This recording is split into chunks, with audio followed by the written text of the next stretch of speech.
Hey! Yo! Howdy. Welcome to another great episode of Tampa Fishing Outfitters Live Fishing Report. Myself, Captain Travis, back in the house. Yep. Captain James is holding the fort down. Trying. And we got a special guest in tonight, Captain Frank Lato. And in the house. We got some cool stuff to talk about. Yeah, for sure. Little inspiring stuff. And we're going to talk some different stuff. We're going to talk some duck hunting, different stuff that Frank does in and out the bay. Yep. And we're going to give a few fishing reports. So yeah, we appreciate you joining us for an hour. And we're going to do our best to keep you entertained and maybe answer a few questions or two, man. Absolutely. So while I get this finished up here, set up, well, let's let Frank introduce, even though he probably doesn't need an introduction. You know, well known in the fishing industry, especially local legend here. But tell us a little bit about your background, fishing in the Tampa Bay area, what it is you do now. Yeah. I was born and raised in Tampa. Grew up on the bay, fishing with my uncle and my father, a bunch of my friends. Mm-hmm. I got my captain's license when I was 18, and I moved off to Alabama, didn't use it. Right. And came back, started tournament fishing, using a little bit then. Fished the IFA, competed against this guy quite a bit, traveled all over the place, Louisiana and Boca Grande, and we took each other's money back and forth a little bit. There you go, just trading hands. Yeah, exactly. One hand washes another with that stuff, I think. But I started up the charter business when my wife Brenda got pregnant, and I do cast and blast on Tampa Bay. Mm-hmm. I offer duck hunts out of layout boats, which is kind of unique. Not a lot of people get to do that kind of thing down here, and we also do shore hunts on Tampa Bay. Okay. And I mix it up. I mean, if you want to shoot ducks in the morning and fish the afternoon, we'll do both in the true cast and blast. The true cast and That's blast. cool, man. Yeah, it's a lot of fun. Yeah. There aren't many of those going right now Not in Tampa. here, no. Okay, cool. I know it's a popular thing when you start to get near the Mississippi and all that. Yeah, you get out west towards Louisiana and Texas. Those guys they're booked every single day through the season. Yeah. It's a huge industry there, and I'm not the person that cracked the market here, but there are some guys in Tampa Bay that have been doing it much longer than me. It's just one of those well-kept secrets, and honestly, I hope it's kept. Good deal, man. I definitely want to learn more about that when we get into the next segment, because that's foreign to ducks, me. You know, we talked about it, and if Tiger's watching, man, I'm going to get chewed on tonight. I can't even talk duck hunting. Me neither. Don't feel bad. It's bad, man. It's bad.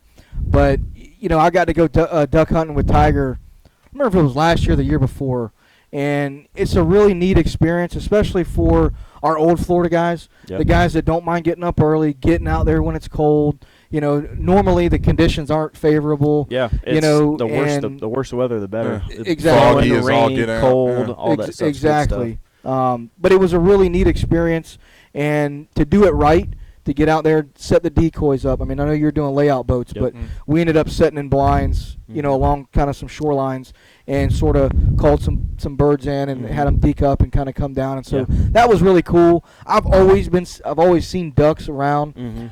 I've always had trouble, knowing which ones is which, and which ones are the good ones, which ones are the bad ones. They're tough to identify on the wing. Our area, even on the South Shore, we've got a pretty good population of birds. I think that Tampa Bay, and I don't know the numbers, and I'm not going to quote anything or myself. I mean, the numbers of bluebills that we get here has to be one of the largest wintering bluebill migrations. Like, it has to be an endpoint for some part up near Nova Scotia or even further north where they're coming from. This bay just gets chock loaded full of them. You're only allowed 2 of them. But, I mean, you get 4 guys out there, and the birds decoy in big groups, 20, 30, 40 birds decoying. It's exciting stuff, and they get a lot of shooting in because they're fast, and everybody can hit them. Well, I can tell you what, I'd shoot a lot. Yeah, I would fire some lead, right? I judge my mornings not by the amount of birds killed, but by the amount of shells spent. That's a good morning. Yeah, it was a good time, man. I could definitely say that I would recommend it to anybody, any of the sportsman guys. Yeah, it's if you're about the outdoors, how do you not like it? I don't think it's for everybody. No, I agree it's definitely not for everybody. But the guy that likes to get out there and be in the wild per se, and definitely give Frank a call, man. It's an experience you won't soon forget. So, I've definitely got some questions when we get into that because I want to learn more. I see him setting up in the morning, like sometimes I'm fishing up really far north in the bay. I'll see them setting up in the morning on their boats. I'm like, that's a lot of work. It's a ton of work. And I put the boat in at 4 o'clock in the morning, and I'm done setting my decoys by about 5:30, and I pick up my clients at 6 and then go back out. Right. They hunt. It's cold take them as back hell. to the dock, then I go back out, pick up all my stuff, and reset for the afternoon hunt. I usually run doubles all the way through duck season. So I'm out 4 a.m. till 7, 8 o'clock at night every single day for about 60 straight days. Wow. That's awesome, though, man. You've got it dialed in. That's what it takes, man. Well, definitely. Well, let's talk a little fishing, guys. It is a fishing show, and I know, I haven't been on the show for a few weeks. I have been in the area fishing. We ended up having some doubles and just been busy getting stuff ready and getting to go to Louisiana, take some time off. So it was a little jammed up schedule, so I appreciate you guys covering for me then. But let's talk a little bit about what's going on in Tampa Bay. I know when we were in Louisiana, we had a cold front come through and really change the conditions, the fishing conditions in the areas that we were fishing. And I know from talking to the guys back home that we had a similar situation take place here. 100%. And in my opinion, it's one of the coolest times to get out and do some fishing. Yeah. When these major changes happen, and I'm not saying major in terms of drop in temperature, but we're finally seeing temperature drop. Yeah. The water temperature's dropping. The fish are starting to move into the areas that they need to be for the wintertime. Bait is starting to shift around a little bit, starting to see it, and sort of where our winter bait spots are. So all that seems to be leading up to that jam up, late fall, early winter type fishery. Yeah. And I'm definitely seeing it with the trout. We've had a pretty good trout bite coming on strong. Not any big ones yet, but definitely the numbers are starting to show up. Yeah. And then the redfish bite continues to be pretty good. We were on some pretty good sized schools leading up to before I left to go to Louisiana, and I think a lot of those bigger schools, the bigger populations, have sort of split up. Still catching redfish, but I haven't seen any of the big wads. But I loaded up this week, so they may pop back up. We'll just have to see. So that's what I've been doing. Yeah. I did talk to Jason this morning. I didn't fish this morning, but Jason said that bait was pretty easy. They said it had a pretty good bite. I think they caught 30 or 40 snook, handful of redfish, and a few trout. So that would be the typical this time of year, normal good fishing day that we're seeing. And so watch the weather. The winds are going to pick up. We're going to start having these cold fronts and little breezy patterns over the next few weeks. But just be safe out there, and there's a lot of good fishing to be had until it gets super, super cold. Yeah, that was definitely apparent. The wind came with that front. 100%. Friday, Saturday, and Sunday, I mean, the movement, getting your boat from one spot to the next was difficult. But when you got there, I mean, it was gold. And here's the big thing I noticed with the temperature change. It's just got these game fish happy. And where in that late part of the summer, when it's ungodly hot, the water's up in the 88, whatever it is, it's you really have to know when you need to be somewhere to make it perfect, to get a consistent bite, to get a bite that's going to carry through. Like if you're running a trip or you've got your family out, you really had to be diligent in your research and figure out, all right, I need to be there from 9 to 11 because that's the time they're really going to feed. What was really nice Friday, Saturday, Sunday, and I fished every square ranch. I fished down there for you guys with Jason's group on Friday out of Little Harbor. Right. Fished Upper Bay north of Courtney, and I fished Middle Bay. And every place you went, these fish are just happy. They're active, and you can keep a bite going for as long as you want. You can leave them chewing. So that's what's really nice about this time of year is it's just everybody's happy. Yep. Yeah. And Frank, you mentioned something I kind of overheard as I was getting set up.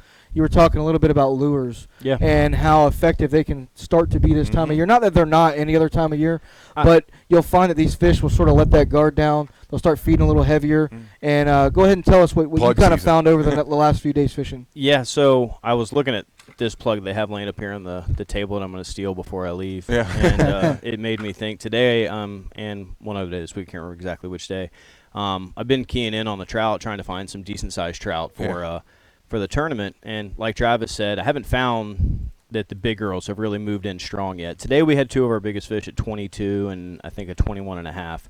So they were pretty solid fish, but throwing plugs into these schools of bait, like there's billions of schools of fry bait out there right now. And I've been keying in on the birds and the pelicans and the cormorants, and wherever I'm seeing birds, there's obviously a lot of bait.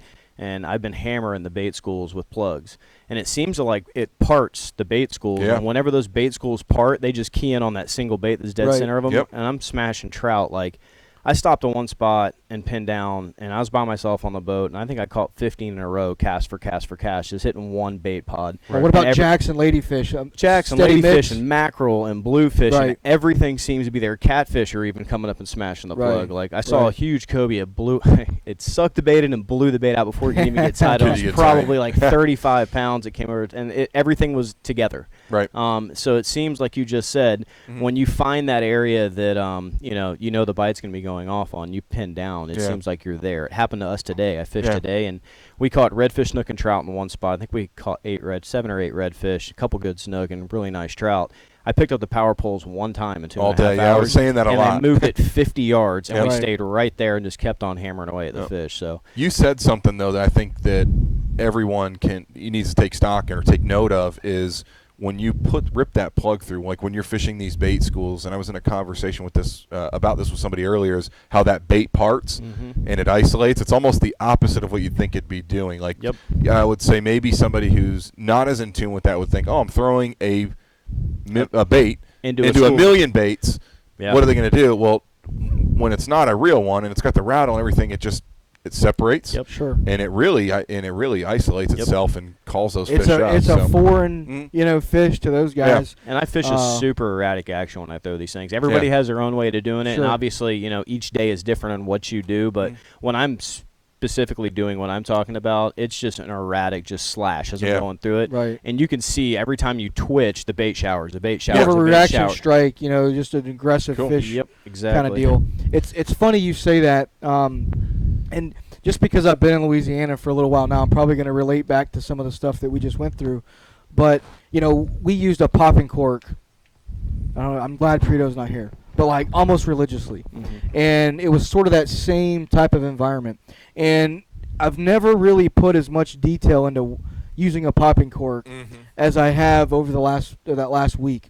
Because there were certain ponds and certain areas and certain situations where you were erratic. I mean, you wanted that popping cork to just, make it sound like there was a 20-pound redfish that just exploded there. Then there was other times where you just wanted just a nice little slow twitch, almost little rattle from those beads falling back down, and you really didn't even move your bait very far. It was just those redfish that were hunting, and you're almost just guiding them, because where we were at, it was so mudded up that, I mean, you could not tell if you were in 4 inches of water or 4 feet of water. It was that bad. Did you find that more aggressive, louder pop was better in the bigger lakes and the bigger ponds versus the more subtle? Exactly, and you've been to Louisiana, so you can sort of get it.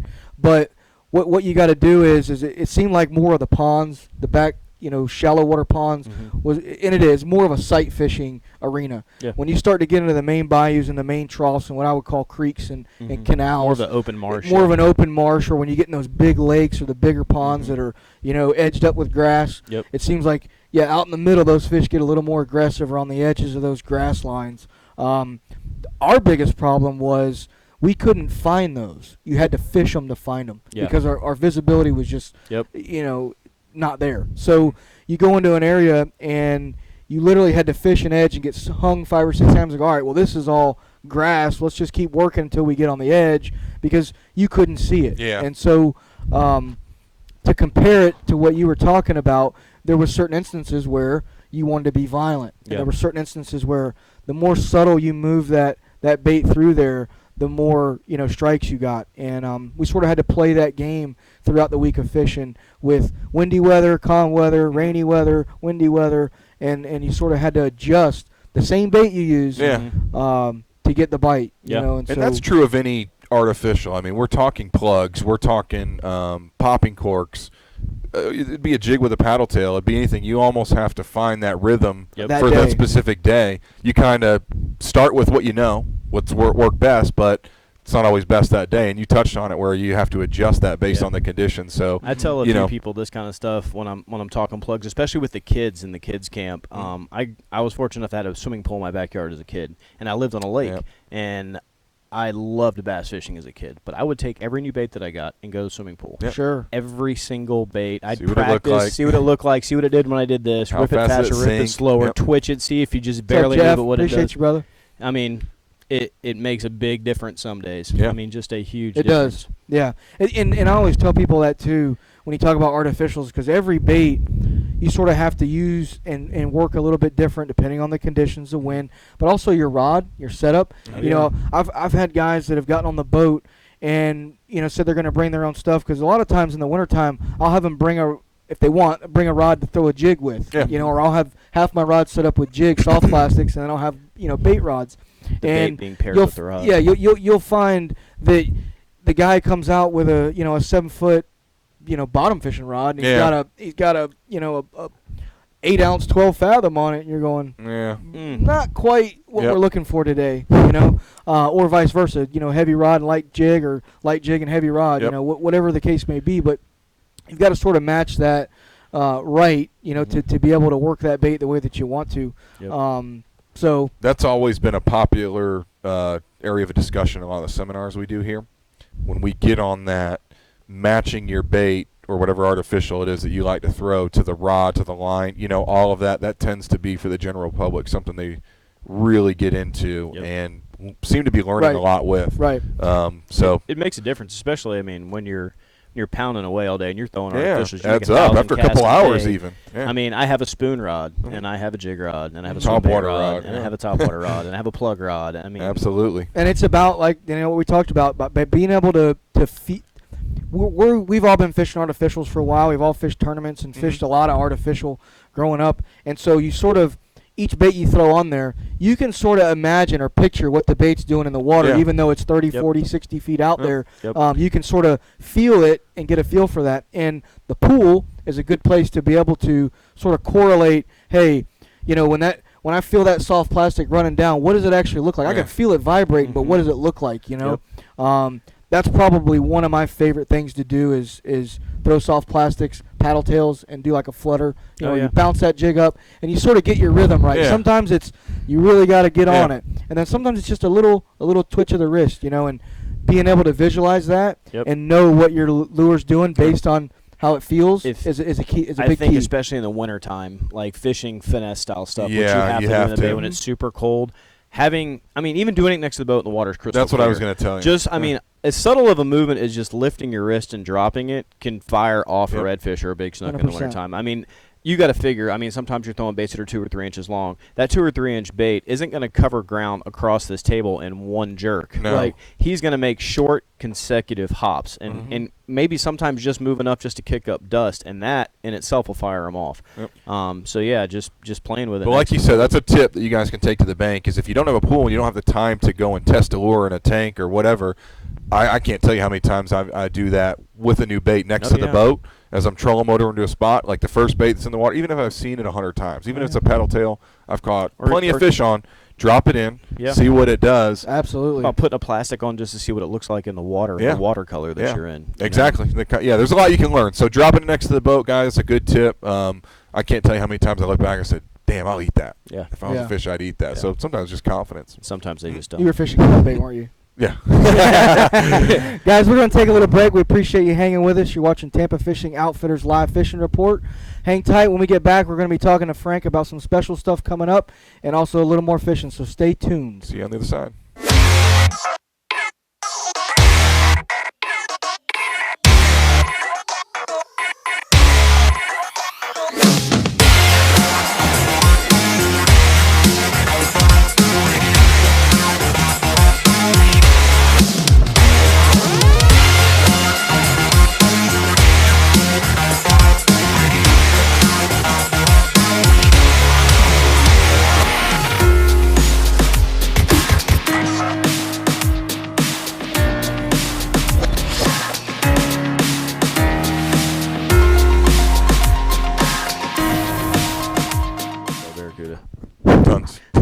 All right, guys, we're back. The Tampa Fishing Outfitters Live Fishing Report.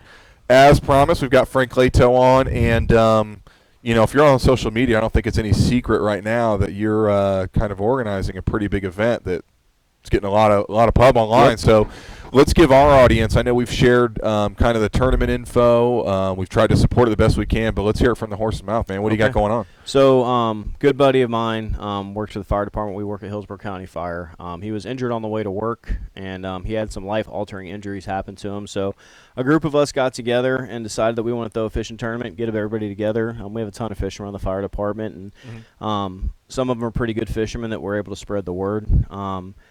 We've got 100, I think, my numbers are probably off, and I'll probably get corrected when I look at my phone later, but I think we have 118 participants and 32 boats as of right now. Good. We had 10 volunteer, actually 11 volunteer charter captains give their time for the day to the guys on the department that don't have a kayak or a boat that want to go fishing that, don't have a buddy they can go with. But it's going to be a huge event. I mean, right now we've almost raised $20,000. That's awesome. The community has reached out. I mean, I've got Power Pole, Suncoast Marine gave us a huge deposit from BP Evinrude for helping pay some bills for this guy, and T.A. Mahoney Company, you guys here. I don't know why I skipped over you first. It's all right. Fishing Outfitters hooked us up too. Daiwa, the list is long. I'm not going to read through all of them. Flats Mafia and Z-Man, and everybody else that's in the industry that I've had conversations with. Paul from Unfair Lures, he sells them here. Yeah. Everybody's stuffing our captain's buckets full of stuff. Cool. We got shirts donated, but we're having a slam tournament. The captain's meeting is Friday night at Hula Bay. It's open to the public. Both events are open to the public. You don't have to be part of our tournament to come join the raffle. Come hang out. Right. Yeah, we've got almost 100 raffle items, and I mean, we're giving away a vacation North Carolina, a vacation to Anna Maria Island. We have 6 different charters: Bonefish Charter in the Keys, Offshore Charter in the Keys, Legendary, the Legend out of Clearwater is a 42-foot sport fish. Wow. They're offering up a trip. I gave up a duck hunt. Billy Nobles gave up a duck hunt. So just in trips and charters alone, and we've got thousands of dollars worth of stuff that we're just going to raffle away. Overall, it's redfish, snook, and trout, total inches. And it's lines in the water at 8 a.m., lines out at 2, back to the dock by 3. And it's going to be a good time, man. That's cool, man. Got a bunch That's of awesome to see how much support you've gotten. I know you haven't had a ton of time to put this together, and normally with events like this, there's a lot of lead-in time. And to see what you guys have accomplished so far says a lot about the brotherhood you guys have, but also the community, man. So it's really exciting to see. Yeah, definitely. It is. It is, man. And I hope that it helps him to get to a better place. Oh, for sure. I mean, obviously that's the point of it. And then I hope everybody comes out and has a good time and does some fishing, and I hope the fishing is good. I mean, I hope the fishing is good. It's going to be one of these front days we were just talking about. Exactly. I got to fish. We were kind of talking about that, kind of leading up to the show, but nevertheless, it's going to be a good time. I know when the party's at Hula Bay, It's going to happen. It's going down. So we can still sign up if you want to fish a tournament. Just come to the captain's meeting tomorrow night at 6 o'clock. Okay. We have so they can sign up live at the captain's meeting. They can sign up live. It's the last place that you can possibly sign up for. After the captain's meeting, we're closing it out. It's obviously over. Fishing starts the next morning at 8 a.m. But $250 to get in. You can have a 4-man team. If you want over a 4-man team, it's $50 a head. You can put 10 people on your boat if your boat can take it. All right. But yeah, it's going to be a great time. It's a team slam. It is a team slam. You need 1 redfish, 1 snook, 1 trout. Catch as many as you want, but we need 3 of the biggest. Put them together, and hopefully you got 90 inches because I think I do. Very cool. Nice, yeah. That's what I'm talking about. Yeah, a little grease there. A little grease well, that's the nice thing I've seen is in kind of the comments and following the tournament page. There's been nobody's been shy about their. Well, it's all firemen, and we all know each other. Well, let's hear. So if you guys are watching, you're gonna fish the tournament, or maybe you're just watching the show. Let's throw out some guesses here. Yeah. What do you think is gonna win this tournament, inches wise? Frank, what are you at? Come on, throw it on us. Today I had almost 80 inches in 2.5 hours. I think that 80 to 90 inches, you're going to be in the top 3. So give us 80 gives you a chance. Give us a number. 90 gives you. I say 92 inches. 92. If you guys want to play along, give us a guess. We'll run up a prize. We'll figure something out. So that's cool.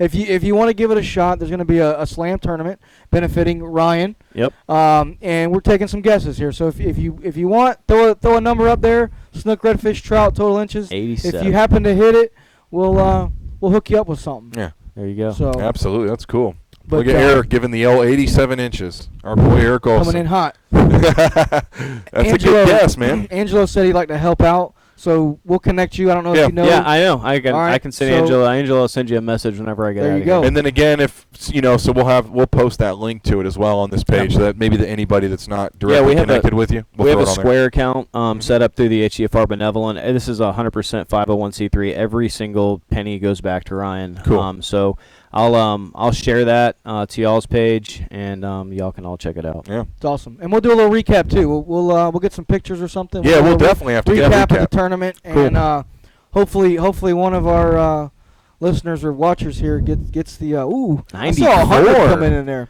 There's a shot at getting one of those big snook.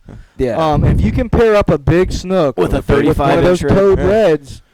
The trout might not even make a difference. 22-inch I know, that's game over. I'm not going to lie. I probably caught 100+ trout in the 2 trips, and I went out trying to find the big trout, and my buddy caught both of them today. You got to go red fishing. Exactly. You got to catch that stud. Exactly. It's with those, yeah. Exactly. We caught this time of year, looks like a redfish. 7 or 8 redfish, 2 giant trout. That's I was it, like, man. there they are. They're hanging with their cousins, man. That guy Jace, he's been following our show pretty closely lately, and he's a younger guy out of the Cockroach area. Okay. So I followed him on Facebook. I've been watching. He could almost put up 94 inches right now. We got some guys. You might have to get in that, Jace. Justin Johnson. He's from down there too. He's fishing this tournament. That guy's a little stud too. He's gonna catch some big fish. Wrecking them, huh? Yep. Well, that's cool to see all those fishermen come and do it. I've seen some big snook showing up in Cockroach. Y'all better watch out because Capt Travis is going to pick up his boat tomorrow with the tower on it. And with the controls on it. Right. So now I can drive from up there. It's not just like a sight, observation tower. Right. We're about to make this thing real, son. It's a shoal water or Florida fisher. I've got the fisher set up. Yeah, that's what I took to Louisiana with us. So you're gonna tower in the Canyon Bay. I got a tower in the Canyon Bay. So now I got long legs. I'm all right, man. So it's all good. But yeah, I'm looking forward to the water cleaning up a little bit. Yeah, man. Start to use it has. It really has. Even as windy as last weekend was, Friday it started getting cool. Saturday it was real cool. Saturday I forgot my bibs and jacket, so catching bait I was frozen. I'm used to Florida, let's just say that, so I couldn't deal with it.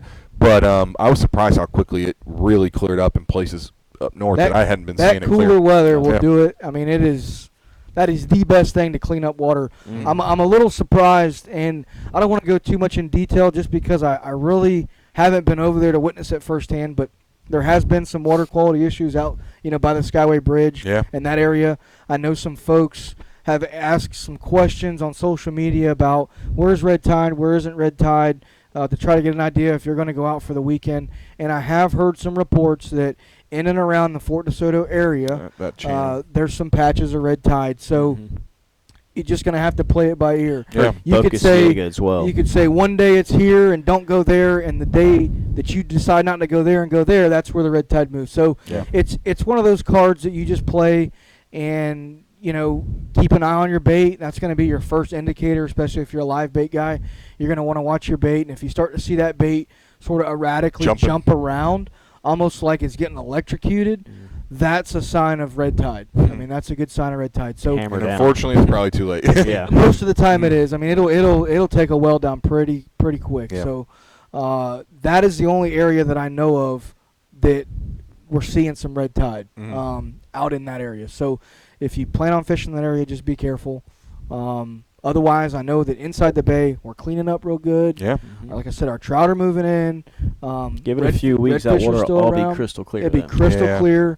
And I'll be looking forward to, like what we talked about, and we always talk about in the winter, is sort of moving towards more of that artificial pattern. Yeah. When you get those guys on the boat or gals on the boat that don't mind throwing a jig, that's the time when, we've all got the customers where they throw a live bait out and they just run a reel it in. Yeah. Every time. And, you can't change that, but this time of year, I can. I go, all right, you're my guy. Yeah. And you put him on a jig, and you're still fishing like you would live baits where you're chumming and you're doing your deal. Reeled in slow enough. Couple baits, 11 and 12 o'clock. You stick over here at 1 o'clock. 9 times out of 10, Cousin Vinny is wrecking them because he is just on the soft plastic game getting with it. So think outside the box this time of year.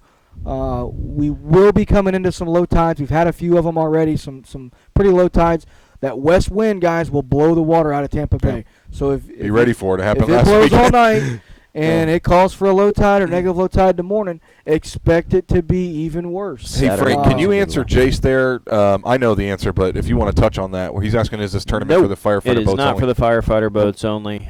It is open to the public, and like I said, the raffle's also open to the public and the captain's meeting. So you can go to the Fishing for Ryan page on Facebook, and you can find out more information about it there. Like I said, it's $250 for a boat, and you can have 4 guys on it. Each guy over 4 is another $50. Yep. There you go, Jace. Love to see you out there doing that. Pontooners out there, man, y'all got the advantage here. Yeah, pontoon, load them up, 20 people. Yep. Yeah, I'd be pontooning it. Yeah, for sure. It'll definitely be a good time. Like I said, a lot of firefighters come in the shop, and they're, even though they say they can count the number of fish in there, some of them can count the number of fish they've caught in their life on one hand, but they are jazzed up. They're like, we're going to get this thing. That's all them little 12-inch trout don't have a chance. Oh, dude. yeah, man. When them guys set the hook on them things, they're coming in the boat. Flying over the boat. You're going to have ladyfish It's like those videos, those tuna guys that are flipping them back into the net behind them. Those are cool videos, man.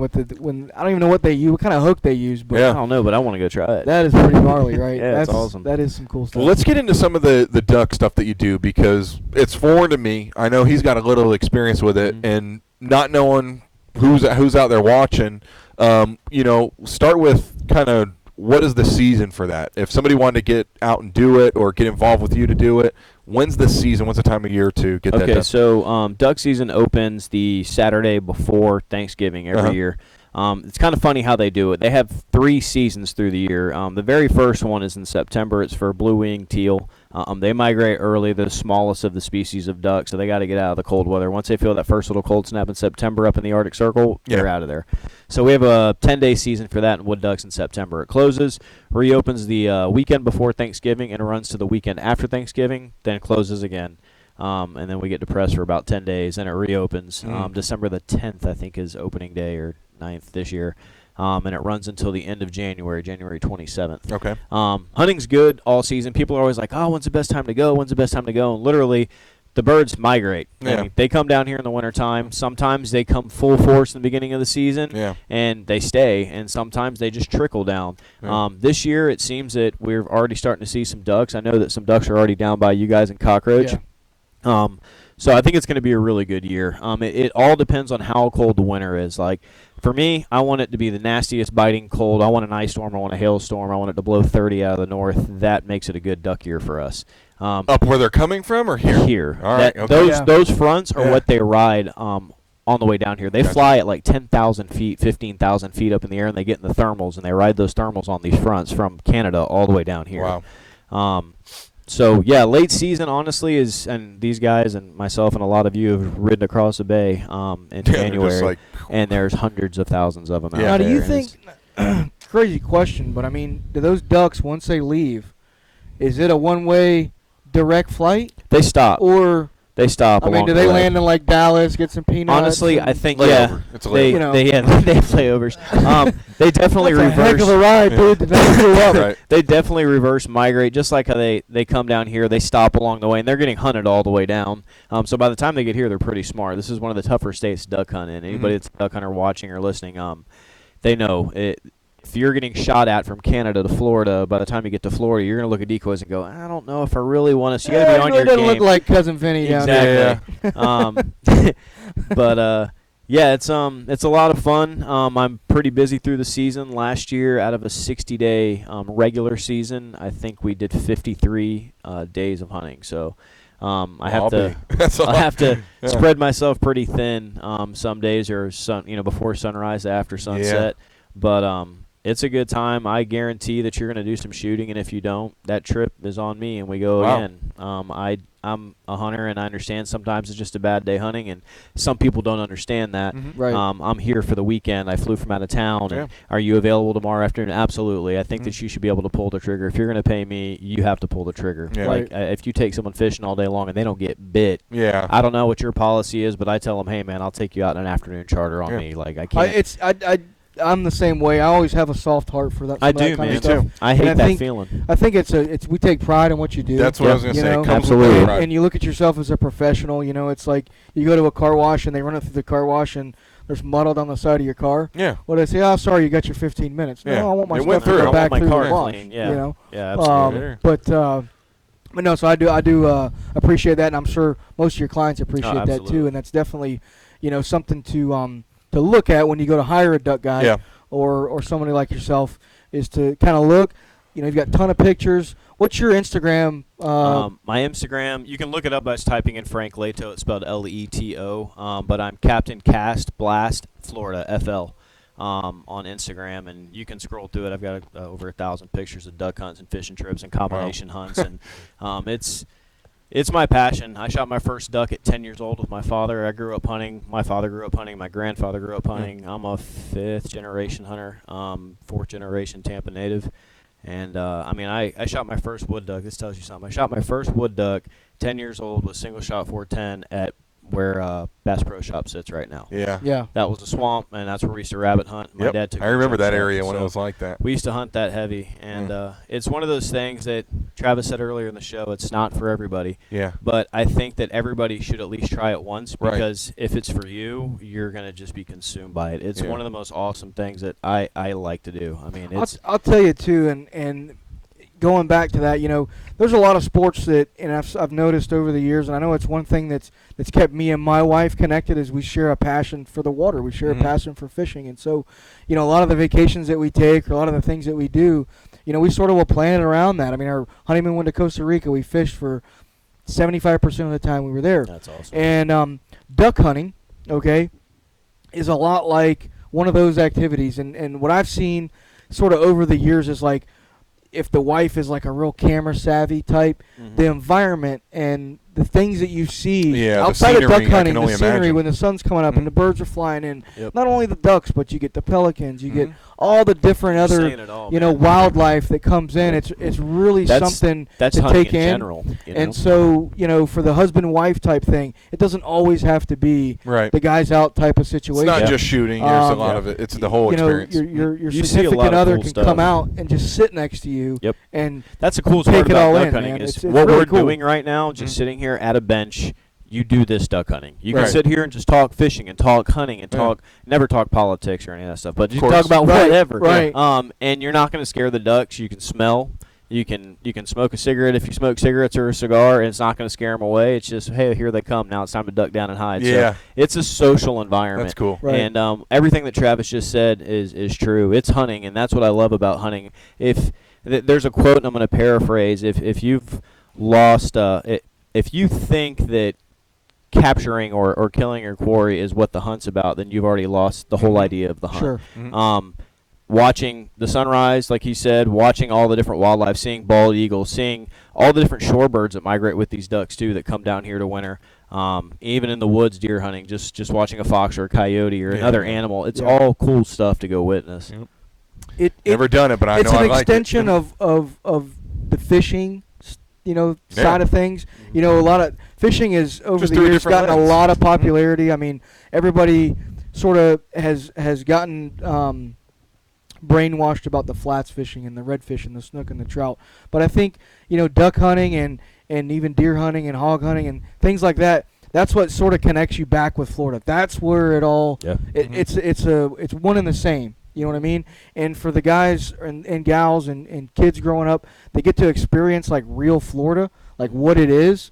I think you have a different appreciation for a day on the water or a day out on the boat. Yeah.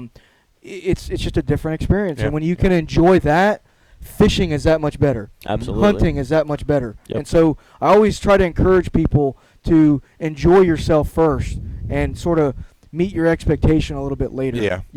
For that big fish or that, right. slam. Understand or win the tournament or whatever. If you're not enjoying yourself, whenever. It really doesn't matter. Yep. So, good stuff, man. Real good stuff. Hey, before we take a break, there was a question up here from Derek. And, Derek, we're not going to get in it too much. We appreciate you tuning in from Seattle, but and good to hear you moving to Tampa. I think between the three of us and our other two hosts that aren't with us today, we've got a wide variety of information we can give you about boat shows and also bay boat builders or companies locally. So if you want to shoot the show a private message, any one of us can get back to you with a ton of info because I think if you open that can of worms about bay boats between us three right now, we'd be here for a few hours. Yeah, but we're a good source, so definitely feel free to reach out to us, man. We'll look forward to getting you that info. Cool. So we'll take a break. On the other side, we got some new products we want to talk about. We've got some updates for our event next week. So we'll see you in a few seconds.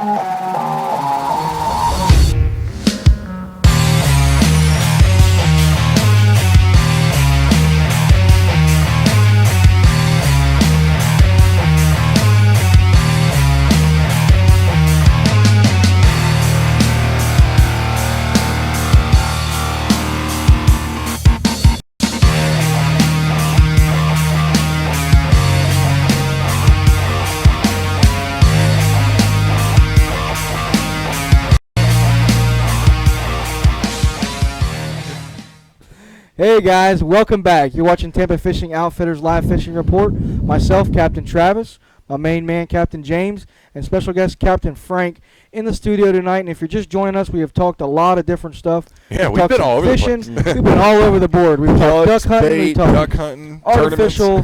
I do want to, for those of you that just joined us, we're going to highlight it one more time. One of the big reasons for our show tonight, or one of the main topics of our show tonight, is something that Frank's doing for a fellow firefighter. And guys, these are people that are in our community that are here to help us, and it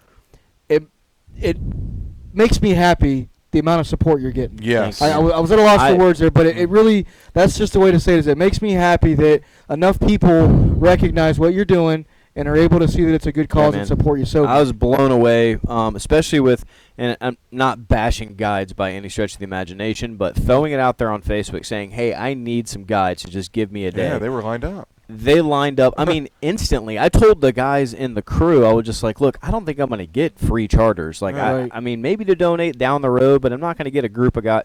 Within an hour, I had a dozen captains who were like, dude, I'll do it. And since it's unbelievable, man, the outpouring from the fishing community and the Tampa Bay community in itself has just been unreal. Well, I think that there is a connection, and I think it's what makes the fishing community in Tampa special apart from others, and is the connection with the firefighters all over the area and their connection to the fishing industry. I've never seen anything like it. And the deeper I immerse myself in the fishing culture here, the more I learn about that. That's you guys are all about the outdoors. So the support doesn't surprise me, but it's still like I said, just makes me happy to see that, man. So good deal. So he's got the shirt on, the Fishing for Ryan. So stay tuned. We'll have info on that afterwards. We'll tag it and get you as much support as possible. But you touched on plugs, man. We brought some up. MirrOlure got some new stuff. Faves, man. Those things are awesome looking. There's a new series from MirrOlure. They're doing a lot this year since ICAST. Can it get any more realistic? I mean, no. That thing's we might have to get a close-up of that because the new skin series. I'll fly across. You gonna go over there? Barn here. You're gonna Vanna it see up if we for can us? get one. You're definitely right, Clint. You're definitely right. Can I open? Probably not. No, don't open it. If you open it, you buy it. But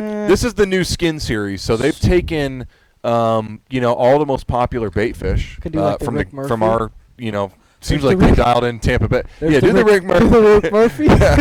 So this one's the pilchard. We've got the pinfish as well. But, man, if you look at the level of detail, and this seems to be the trend in artificial baits now. You've got some of the brands doing the same thing. But, that's a pinfish. Man, do they look good. Yeah, and awesome. Pinfish don't catch fish, though, guys. So. Listen, is there any bait that works as well? I mean, a Miradine and a Miralure in general, they got the things dialed in. So you start throwing these realistic patterns on there. You can throw you can put any color on a Miradine, in my opinion. Bait technology these days, the amount of detail that some of these companies put into these baits. Yeah. It's and then you go back and you think, like, when my pawpaw passed away, I got a tackle box, that was his, and I pulled out some of the stuff. I'm thinking, what did they catch on this? Everything. Yeah, exactly. But I mean, it was like a piece of wood with model paint on it, and they would wear them out. Yeah, you know what I mean. Some and here we are. Well, think about it now. Cedar plugs for the guys who do tuna, the most expensive fishing you could possibly go do, and they just take out a wood plug that's not even painted. I mean, so it tells you, but it's, a portion of that's you action. gotta step your game up, man. I think that Miralure is a company that caters to Florida fishermen for sure, because even just traveling to Louisiana, I actually had a message back and forth between a local guy that fishes out of Delacroix, and we were talking about, I probably shouldn't go into too much, but he had a chum bat on his boat, and I happened to notice it in a picture, and I'm thinking, wait a minute, okay? Because we'd always talked about net and bait up there, and some of the areas that there was bait. We were like, man, I want to net some of this stuff up and just sort of use it as part of our pre-fish and go live bait fishing in Louisiana. And so I happened to notice, and he basically said that they use shrimp. So they'll use live shrimp. And if he catches a few fish, they will chum with live shrimp to sort of keep the redfish in the area. And, they'll fill popping corks with gulp or something like that. But word's definitely out, because I saw one on the tuna boat I was on, too. So word's definitely out. Yeah. And it was sort of a humbling thing, because he said he got it from Tampa. And I was like, well, we're the inventor of the chum bat, I guess. You know what I mean? All hail's probably Scott Moore. But but anyhow, the point that I was trying to make was he had mentioned something, a key phrase that was like, the Tampa guys had to work a little harder. They sort of figured some different stuff out. And it's like, here's a company based in Florida that's making a plug that literally you could drop in your live well with no hooks on it. And somebody probably net it up and try to put it on a hook. But these are really cool, man. Another company that's out there is Live Target. I've been using quite a bit of their product here lately, and they're sort of known for that realistic approach to a bait. So good stuff. A lot of different options out there, but those are definitely really cool. Yep. No, they're great product. We've got them in stock. It took a while, but we loaded up. We knew that was going to be a home run. There's tons in the back. So if you are looking to get that, you can get it now. Comes in the regular 17 size, the original size, and also comes in the 27, the bigger size. But the other product we got, we can't really show it because we're using it. Well, we could turn the camera around. We could turn the GoPro around. No, I'll just pull it off and show it. Here, check this out. Here, watch this. We got it. Leave it there, because I think that's a good example. Watch this. So, watch this. We just got this in because somebody walked in our shop and said, hey, look at this. So, the new product is called the Suck It. There it is. And it's for your phone or iPod or whatever there are these days. But what it does is it just straps to your phone. And if you look, Travis, how it is, show these two clips right here. Right? So you got these two clips that just snap over your phone, and every package comes with like 4 sizes of the clips. Too. And it's rubber on the back, so it stretches. So if you look behind it, it's just a rubber strap and just sucks to your top of your console, your windshield, whatever. If you're like trying to post awesome selfies to Tampa Bay Fishing Club or whatever, this is going to make your life so much easier. Absolutely. Or you want to videotape yourself throwing a net or whatever you're doing out there. It's going to make it easier. But for me, the scariest moment is when you're you're driving your boat through the chop and your phone is on your dash, man, and you see it, and you're just waiting for that last, 2.5 foot chop to come through, and that phone goes flying. Well, that can stab. Suck it. Suck it right on the top of your dash. It's not going anywhere. There's the promo. I like it. So suck it, 3-foot chop. Suck it. So cool product. We just got them in. They're only $10. I mean, it's almost a no-brainer. If you take a couple cool selfies with it, whatever, get 100 likes, it's paid for itself. Right? So I don't know, but new product, something cool. We're using it tonight. You can see its purpose. And, actually at both of our – we do a lot of work with J Stock, J Stock's brother Jeremy, and just keeps us in the know on what's going on, like with cool hats and shirts and stuff. So our St. Pete store, our sister store, started doing these like leather patch hats. I like that. They're clean. I love them, man. And these are just a few of the colors we got. But we were talking about a couple weeks ago how many different hat options we have with all that. Just you guys have hats. We do. Hats is definitely like one of the things that I'm going to say TFO. If you can't find a hat in here for your pair of your Nikes or whatever, Adidas or Under Armour, whatever you wear, man, you can match up in here. You can match. Oh, man, you're getting dogged on the cracked screen, Frank. Oh, of course I am. That screen came in cracked prior to the use of the sucker. All right? Disclaimer. That cracked screen happened when I inverted on a rope 4 stories up at rope training a couple weeks ago. There you go. It fell out of my pocket and bounced off the ground, so iPhone X is still holding strong. Heck yeah. Toast. So I guess before we kind of pack it in, we've got our event coming up next Wednesday in the evening where we're bringing in a bunch of folks, and we'd love to see you guys there if you can make it. So it's next Wednesday, 6 o'clock. We're just going to be hanging out after hours. We got a bunch of guides coming in, a bunch of fishing personalities, but we're trying to raise some funds for the angling community up in Panama City that just got hit pretty good with that hurricane. So I've got some updates. All right, so Bull Bay, we knew they were going to be a big part, and I know that they're going to be on site talking some rod building. They've stepped up. They're going to actually donate a rod to the raffle. Very nice. A rod of their choice. So the Tampa Fishing Outfitters now has, I think, every rod that they make in stock. Like, it's one thing about Tampa Fishing Outfitters. They're going to do something. They're going to get it from top to bottom. And I can tell you that's a benchmark because I just had a conversation with Dustin like yesterday, and they are doing their best to keep up with demand. Good. Yeah, I mean, which is good. I mean, our staff's on board, man. So the Bull Bay manufacturing plant is at full steam, man, which is good. Going to keeping Jake Fernandez busy in there. That's it. But so they're donating it, and then I got word from Skinny Water Culture today too. What they're shipping us. Really? Yeah. There's going to be some shirts, some hats, some stickers, and anybody knows that brand knows it. They come correct. So tons of those going to be in the house. We've got some humpback nets coming up. We've got 13 fishing reels. So there's going to be all kinds of stuff, but it's for a good cause. We're going to be talking fishing all over the place. We're going to have some cool contests. You see and when we leave tonight, I got to show you the new lights we had installed. So outside, the parking lot is going to be lit. Doing a rave? Going to be rave style. Yeah. So we want to do it right. We need a dunk tank, dude. We need a dunk tank. We might need to get a dunk tank. If Prieto's going to be here. Dunk tank. I'm calling it. Who's coming out if we get a dunk tank? Yeah. That's what I want to know. But we'd love to see you here. It's next Wednesday night. We're going to be going live throughout the evening from this page, too, so that people can keep up with what's going on there. So we'll probably do like a short version of the show, I think, to start, and then just tune in live downstairs. Or be here. And something else for people that have their loyalty rewards program here. I think anybody who comes in and just checks in live on Facebook gets a bunch of rewards points, which is an instant store credit. So, I mean, you could come here, check in live, and walk out with a $5 store credit. Nice. Or apply it to your purchase. But nice. The store's doing 10% back on their whatever's and what does a Suck It cost? Suck It's $10. There you go. So you're halfway to a there. Suck It. There you go. There you go. Come in and pays for itself. Get you a Suck It. So cool, but yeah, should be a good event.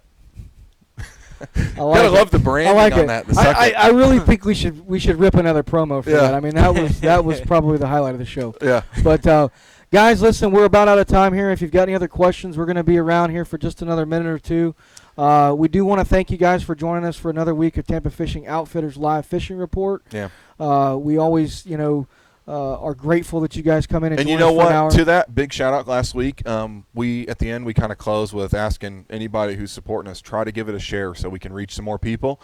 I saw in our history last week more shares from other people than I'd seen in a long time. So big ups to you guys. We definitely appreciate that. Yeah, 100%. For sure. And again, we appreciate Frank for coming in. Guys, thanks for having me. Good having you, dude. Yeah.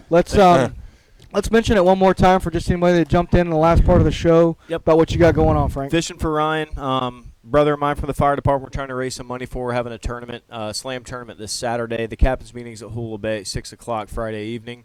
That is the last time to sign up. You can go to Fishing for Ryan on Facebook. We have a Square account set up through the the Hillsborough Firefighters Benevolent. We are a 501c3, so every penny goes to Ryan. It's going to be a huge event. We've got Power Pole, we've got Bull Bay, we've got Pens, we've got Daiwa, we've got Unfair Lure Z-Man, a million other products from a million different people that really hooked us up. The captain's buckets are unbelievable. Everybody gets a really cool shirt. All the sponsor logos will be on the back. They're different than the one that I have on. Yeah. But everybody come out. It's going to be a great party. Open to the public. The raffle is also open to the public. If you don't fish, you want to try to win a power pole, come on out. Or a guided trip. Or a guided trip. Yeah, guided trip. There's 6 guided trips and 2 vacation getaways, one North Carolina, one Anna Maria Island. So I know you've got a lot of prizes, but I think the winner of this tournament is going to walk away with some huge bragging rights. Oh, sure. Dude, for sure. And whoever loses is going to get trashed. You guys should have like a title hat. I know. We need like with a plaque on it. I want a scepter.